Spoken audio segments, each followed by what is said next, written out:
بسم اللہ الرحمن الرحیم نحمدہ و نصلی علی رسولہ الکریم اما بعد۔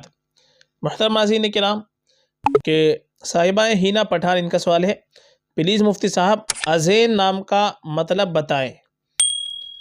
دیکھیے جو نام آپ نے پوچھا ہے ازین،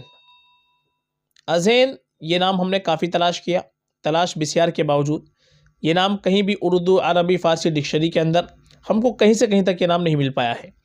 یہ نام یا تو مہمل نام معلوم ہوتا ہے یا گھڑا ہوا نام معلوم ہوتا ہے، یعنی زین لفظ ہے تو اس کو ہم نے اے لگا کر کے اور اس کو ازین کر دیا، یعنی اپنی طرف سے لفظ کو بنا لیا، گھڑ لیا کسی نام کے اوپر ملانے کے لیے۔ ہمارے یہاں بہت سے ایسا ہوتا ہے کہ کسی کا کوئی نام رکھا ہوا ہے تو اس کے اوپر ہم کو نام ملانا ہے، یعنی اس کے اوپر نام رکھنا ہے۔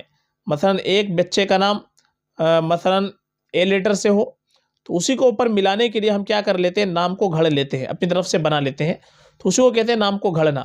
اس طریقے کے بہت سے لوگ کرتے ہیں کہ کسی بچے کا کوئی نام رکھا ہوا ہے تو اس کے اوپر نام کو ملانے کے لیے ہم کوئی بھی نام لیتے ہیں اور اس کے اندر اپنی طرف سے الف بڑھا دیا یا حمزہ بڑھا دیا یا عین بڑھا دیا، کوئی بھی لفظ بڑھا کر کے اس کے طرز پر ہم نام بنا لیتے ہیں، اور نام رکھنے کے بعد پھر ہم اس کی تحقیق کرتے ہیں کہ اس کا کیا مطلب بنے گا۔ تو اس طریقے کا ہم کو نہیں کرنا چاہیے۔ یہ لفظ اصل ہے زین، زین کے معنی آتے ہیں زینت کے اور خوبصورتی کے، زیبائش کے۔ زین کو ہم نے الف بڑھا کر کے اس کو ازین کر دیا، تو یہ کوئی نام نہیں ہے، مہمل نام ہے، بے معنی نام ہے۔ یہ نام ہم کو نہیں رکھنا چاہیے اور اس طریقے کے بے معنی اور مہمل ناموں سے ہم کو اجتناب کرنا چاہیے۔